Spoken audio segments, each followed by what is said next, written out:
তো হ্যালো বন্ধুরা, এখন আমি আছি গ্রিনল্যান্ড সিটিতে। আর এটা হচ্ছে একটা পরিত্যক্ত সিটি। বর্তমান এটা সম্পূর্ণ পরিমাণ পরিত্যক্ত। এটা ছিল আগে কফি শপ, দেখেন বর্তমানে এটা ক্লোজ আছে। রেস্টুরেন্ট ছিল, এটাও বর্তমান বন্ধ। এখানে দেখুন বাচ্চাদের খেলার জন্য একটা ট্রেন, আর এটা আছে ওয়াচ টাওয়ার। আর সম্পূর্ণটা যদি ঘুরে দেখাই তাহলে এই সাইডে কিন্তু আরও এটা কিন্তু আপনার ক্লোথ শপ ছিল, বর্তমানে এটা বন্ধ, সব কিছু বর্তমানে ক্লোজ। এটা কিন্তু গ্রিনল্যান্ড সিটি নামে পরিচিত। আমি বুঝতে পারতেছি না যে বর্তমানে এটা ক্লোজ করলো কেন। এত সুন্দর একটা বিল্ডিং, এত সুন্দর একটা স্থাপনা, কিন্তু এটা বর্তমান ক্লোজ।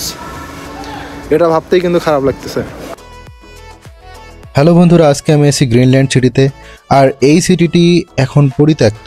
এটা অনেক কষ্টের বিষয় যে যেই সিটিটি 2-3 বছর আগেও অনেক সুন্দর জাঁকজমক ছিল, সেই সিটিটি হঠাৎ করে কেন পরিত্যক্ত হলো, আমরা আজকে আমাদের এই ভিডিওর মাধ্যমে সেটাই জানার চেষ্টা করব।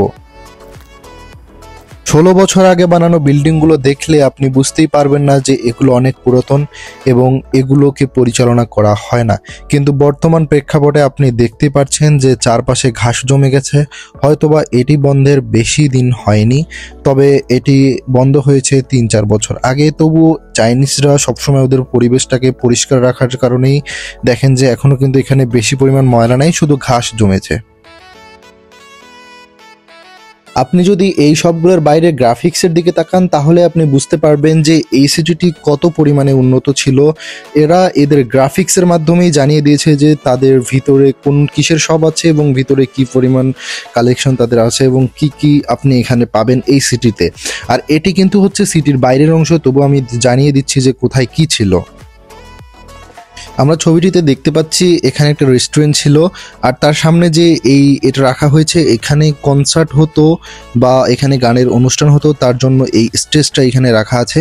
আপনি এই স্টেজটা যে কোনো সময় কমা বাড়া করতে পারেন, কজ চাইনিজদের ভাই ট্যালেন্টের কিন্তু কোনো অভাব নেই। আর আপনার ওই দিক থেকে দেখতে পাচ্ছেন যে নিচের যে দুইটা আপনার জানালার মতো আছে, সেখানে কাপ্রিসের মতো আপনি বোতল দেখতে পাচ্ছেন। এগুলো কিন্তু ভাই অনেক পুরাতন আমলের, এরা এখানে জাস্ট সাজায় রাখছে এবং অনেক এক্সপেন্সিভ। এগুলো আপনি এখান থেকে চাইলে কিনতে পারতেন তখন, অ্যাকচুয়ালি তখনকার সিস্টেমের উপরে।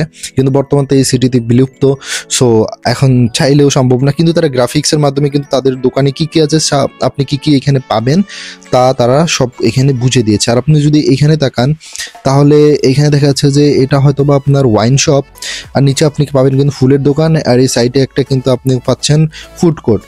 আর এই সাইডে যদি আমরা আসি, এখানেও নিচের দিকে ফুলের দোকান আছে এবং এটা হচ্ছে ভিন্ন ধরনের ফুলের দোকান। আর এখানে একটা ফুড কোর্ট আছে, আর উপরে আপনার আছে ওয়াইনারি একটা শপ, আর এই সাইডে একটা আছে সুপার শপ মানে চাওশিং। আপনি তারপর আবার নিচে এখানে ফুলের একটা দোকান দেখতে পাবেন। তারপর এখানে আছে চি কাফে, মানে আপনার একটা কফি শপ আছে এইখানে। এটা পুরোটা একটা কফি শপ, আর এইখানে অবশ্যই সুন্দর সুন্দর কফি পাওয়া যায়। আর এই সিটির চারপাশটা দেখলে আসলে অনেক খারাপ লাগে। এই সিটির ভিতরেও অনেক বড় একটা জায়গা আছে, কিন্তু সেই জায়গাটি বর্তমান যাওয়া পরিবেশ মানে বলতে গেলে কি যে এখানে সর্বসাধারণ এখন ঢোকার নিষেধ। আর কেন জানি না এই সিটি বন্ধ করেছে, তারও কোনো আমরা অরিজিনাল ক্লু পাইনি। তবে যতটুকু ধারণা করা হয় যে বর্তমান এই সিটি বন্ধের একমাত্র কারণ হচ্ছে যে এটা হচ্ছে আমাদের শহর থেকে একটু বাইরে। আমি এটি আর একটু পরে এটা সম্পূর্ণ ডিটেলস আপনাদের ক্লিয়ার করতেছি। এখানেও একটি ওয়াইনারি শপ আছে, আপনি এখানে দেখতে পারতেছেন। আপনি ফ্যামিলি সহ এসে এখানে ডিনার করতে পারবেন, এমন সুবিধা আছে। আর এটা হচ্ছে রাতের শহর। আর এইখানে হচ্ছে উপরে একটা জিম আছে, আপনি জিম করতে পারবেন।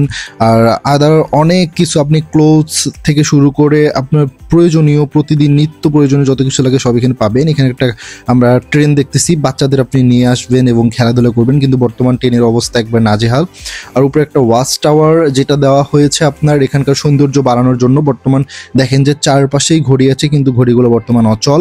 অ্যাকচুয়ালি বর্তমানে এটা যেহেতু বর্তমান আপনার পরিত্যক্ত, সো সবকিছু অফ করে দেওয়া হয়েছে। এখানকার কারেন্ট বিজলি সবকিছু কাট করে দেওয়া হয়েছে।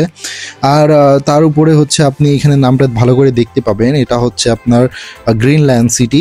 আর এই সিটির পিকচারও সব এখানে দেওয়া আছে এবং এই সিটি আপনাকে বাইরে থেকে এমন দেখাচ্ছে, কিন্তু ভিতরে কিন্তু এটা অনেক বড়। আর এটার কাজ কিন্তু তখনও কিন্তু শেষ হয়নি, কিন্তু শুধু বাইরের দিকেই শেষ হয়েছে এবং এবং বাইরেই সব কিছু হয়েছে, কিন্তু ভিতরে তখনও কিন্তু কাজ শেষ হয়নি। তারপরেও কেন জানি না সিটিটি একবারই অফ করে দিচ্ছে, আর ভিতরের অবস্থা প্রচুর পরিমাণ নাজেহাল। আমি আপনাদের এখানে ক্লিপস দিচ্ছি, দেখুন এখানে কিন্তু সর্বসাধারণ ঢোকা একবারেই নিষেধ। আর এইখানে যদি আপনি দেখেন যে বিল্ডিংগুলোর কি একটা অবস্থা এরা করে ফেলছে। ওইটা ছিল বাইরের সাইডটা, এর ভিতরের সাইডটা দেখুন আগে কত পরিমাণে সুন্দর ছিল, এর ভিতরের সাইডটা এটা বিশাল বড় কিন্তু বিল্ডিং। সো বন্ধুরা, এই ছিল আজকে আমার গ্রিনল্যান্ড সিটিতে আসার আজকের ব্লগটা। আর আমি জানি না যে আমি আপনাদের কতটা বুঝাইতে পারছি ভিডিওর মাধ্যমে, তবে গ্রিনল্যান্ড সিটিতে আসতে পেরে অবশ্যই ভালো লাগতেছে। কজ এমন একটা সিটি যেটা নিমিষেই বর্তমান ধ্বংসের পথে, মানে পরিচালনার অভাবে বর্তমানে এটা ধ্বংসের পথে। এরকম চায়নায় হাজার হাজার প্রজেক্ট আছে যারা এরা অনেক টাকা অর্থায়ন করে আবার প্রজেক্টগুলো বন্ধ করে দেয়। জানি না এর কারণ কি, বিকজ এইটা হয়তো বা শহরের সাইটে আর হচ্ছে গিয়ে লুঝু সিটিতে একবারেই বাইরে পড়ে, অন্য একটা জেলার আন্ডারে ন্যাশি সিটি, তাই হয়তো বা এখানে মানুষ কম আসার কারণে এই সিটিটা বর্তমান বন্ধ করে দেওয়া হয়েছে। আমার যতটুকু ধারণা, কারণ আমি যতটুকু ধারণা পাই এই সিটিতে, যেহেতু আমি 1 বছর থেকে আছি, সো আমার এইটুকুই এতটাই ধারণা মনে হয় যে এই সিটি এই কারণেই বন্ধ করে দিছে।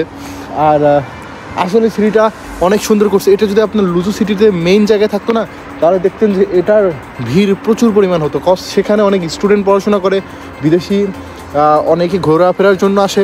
সো এই জায়গাতে তাই হয়তোবা এই সিটিটা এভাবেই ধ্বংসের পথে। আর এটা হয়তোবা আর কখনো রিপেয়ার করা সম্ভব হবে না, বা হলেও অনেক দেরি হতে পারে, আর ততদিনে এই বিল্ডিংগুলো নষ্ট হয়ে যেতে পারে। সো গাইস, আজকের ভিডিওটা এই পর্যন্তই। ভালো লাগলে আমার চ্যানেলটিকে সাবস্ক্রাইব করবেন, ফেসবুক থেকে দেখলে ফলো করবেন এবং শেয়ার করবেন ভিডিওগুলো, আর বেশি বেশি করে রিচ দিবেন। Thank you guys, bye by.